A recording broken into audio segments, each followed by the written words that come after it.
નમસ્તે મિત્રો, આપનું સ્વાગત છે યુટ્યુબ ચેનલ ગ્લીમ ઓફ ગોડમાં. જે આપણે શ્રીમદ ભાગવતના મહાત્મ્યમાં આગળ વધીશું. ગઈકાલે આપણે જોયું હતું નારદજી વૃંદાવનમાં ફરતા ફરતા આવે છે તો ત્યાં ભક્તિને દુઃખી જુએ છે અને નારદજી તેના દુઃખનું કારણ પૂછે છે. ત્યારે તે કહે છે કે તેના બે પુત્ર જ્ઞાન અને વૈરાગ્ય વૃદ્ધ અને અચેતન થઈને પડ્યા છે. ત્યારે નારદજી તેને કળિયુગના પ્રભાવનું કારણ કહે છે. આ સમગ્ર કથા તમને ભાગ 1માં જોવા મળશે, જેનું લિંક ડિસ્ક્રિપ્શન બોક્સમાં છે. તો આજે આપણે ત્યાંથી આગળ વધીએ છીએ. નારદની વાતો સાંભળી ભક્તિ બોલી, સજ્જનોની સંગતિ સૌભાગ્યથી થાય છે. તમે ભક્તિને લોકોમાં ફેલાવી છે. હું તમને નમસ્કાર કરું છું. નારદજી બોલ્યા, હે દેવી, શોક ન કર, તું ભગવાન શ્રી કૃષ્ણનું સ્મરણ કર, એની કૃપાથી તરદુપ મળશે. ભગવાને દ્રૌપદીની લાજ રાખી અને દુષ્ટ રાક્ષસોનો સંહાર કર્યો.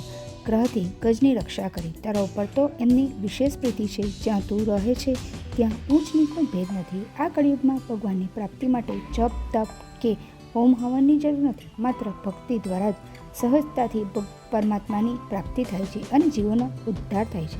ભગવાન તારાથી ઘણા જ પ્રસન્ન છે અને ભક્તિને જ સર્વોપરી માને છે. આ સાંભળી ભક્તિ બોલી, ભગવાન, મારું અજ્ઞાન તો નષ્ટ થઈ ગયું. હવે મારા બંને પુત્રો જ્ઞાન અને વૈરાગ્યના મોહને પણ દૂર કરો. ભક્તિની પ્રાર્થના સાંભળી નારદજીએ પોતાનો હાથ જ્ઞાન વૈરાગ્ય ઉપર ફેરવ્યો, પરંતુ તેમનામાં ચેતના આવી નહીં. ત્યારબાદ એ જ્ઞાનમાં કહેવા લાગ્યા, ઉઠો, જાગો, પરંતુ એમનો કોઈ પણ પ્રભાવ પડ્યો નહીં. વેદ વગેરેનો પાઠ કરવાથી પણ તેઓ સચેત થયા નહીં. એટલે નારદજી ભગવાનનું ધ્યાન ધરવા લાગ્યા.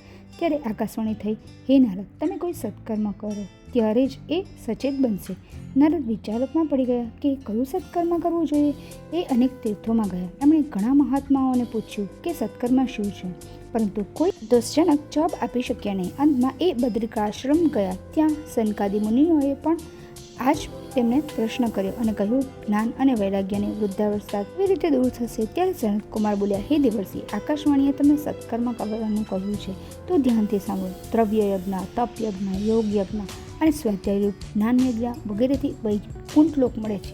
મહાન જ્ઞાનીઓનું કહેવું છે કે સત્કર્મ અર્થાત શ્રીમદ ભાગવતને સાંભળવાથી જ્ઞાન અને વૈરાગ્ય પુનઃ યુવા બની જાય છે.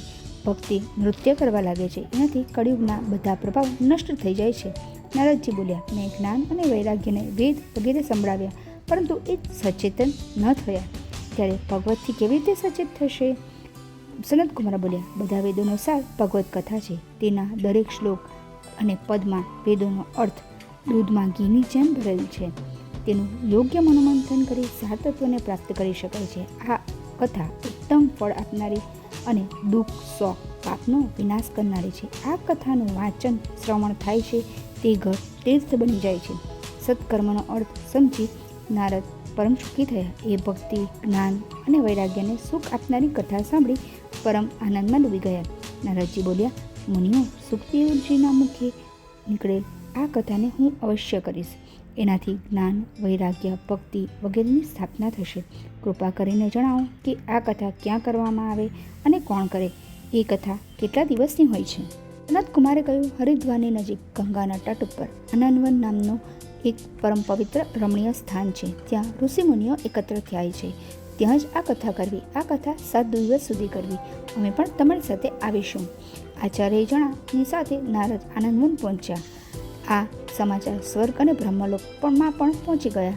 હજારો ભક્ત તથા બધા પુરાણ, શાસ્ત્ર, નદીઓ, સરોવર, દિશાઓ, પર્વત, દેવતા, ગંધર્વ, કિન્નર, યજ્ઞ, નાગ વગેરે ત્યાં જઈ પોતપોતાના આસનો ઉપર બેસી ગયા.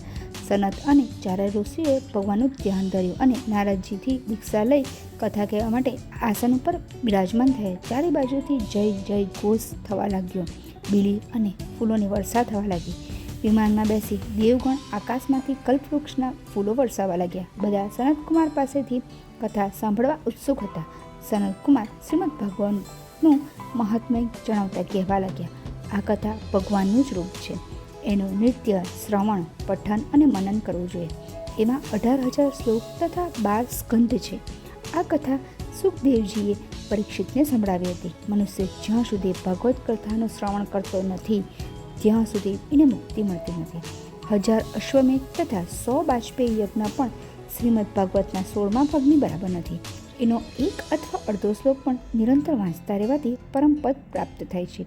જો પોતાના જીવનમાં એકવાર પણ શ્રીમદ ભાગવત કથા નથી સાંભળતો એનું જીવન વ્યર્થ છે. આવો મનુષ્ય ઘોર નરકમાં પડે છે. કળિયુગમાં મનુષ્ય એકાગ્ર ચિત્તવાળો નથી હોતો તથા એનું આયુ પણ ઘણું ઓછું હોય છે. એટલા માટે શ્રી સુખદેવે એની કથા એક અઠવાડિયાની રાખી છે. એ જપ, તપ, યોગ વગેરે બધાનું ફળ મળી જાય છે. ભગવાન શ્રી કૃષ્ણ જ્યારે પૃથ્વીનો ત્યાગ કરી વૈકુંઠ લોક જતા હતા તે વખતે ઉદ્ધવજીએ પૂછ્યું, હે ભગવાન, તમે તમારા ધામે જઈ રહ્યા છો. હવે કળિયુગ આવવાનો છે. પૃથ્વી પર અધર્મ ફેલાઈ જશે. ત્યારે પૃથ્વી કોના શરણે જશે? ત્યારે શ્રી કૃષ્ણ કહ્યું, હે ઉદ્ધવ, મારું તેજ શ્રીમદ ભાગવતમાં સ્થિત છે. મારું સ્વરૂપ છે. એના દર્શન, અધ્યયન તથા સાંભળવાથી બધા પાપ દૂર થઈ જાય છે. કળિયુગમાં આ ભાગવત કથા ધર્મ, અર્થ, કામ, મોક્ષ આપશે. આટલું કહી ભગવાન પોતાના લોકમાં જતા રહ્યા. સૂતજી બોલ્યા, ભગવાનના મુખેથી આ વાત સાંભળી ઉદ્ધવજીને ઘણી પ્રસન્નતા થઈ. ત્યારબાદ સનત કુમારો સાથે નારદજી ગંગા કિનારે આવ્યા. કથાનું રસપાન કરવા હજારો ઋષિમુનિઓ પણ આવ્યા હતા. સનત કુમારો વક્તાઓ તરીકે આસન પર બેઠા ભગવત કથાનું મહાત્મય કહેવા લાગ્યા. સૌ રસથી સાંભળતા હતા. એ વખતે લોકોએ જોયું કે ભક્તિ પોતાના પુત્રો જ્ઞાન અને વૈરાગ્યની સાથે પ્રભુ કીર્તન કરતી આવી પહોંચી. ભગવત કથાના શ્રવણથી એના બંને પુત્રો ફરતી યુવાન થઈ ગયા. સનત કુમારે કહ્યું, જ્ઞાન અને વૈરાગ્ય આ કથાના પ્રભાવથી યુવાન બની ગયા. આ કથાના શ્રવણ માત્રથી બધા દુઃખ દૂર થઈ જાય છે અને કળિયુગનો કોઈ પણ પ્રભાવ રહેતો નથી. છે શ્રીમદ ભાગવતનું મહાત્મય. જો આપને આ વિડીયો પસંદ આવ્યો હોય તો વિડીયોને લાઈક કરજો, શેર કરજો અને મારી ચેનલને સબસ્ક્રાઈબ કરવાનું ભૂલતા નહીં. જય શ્રી કૃષ્ણ.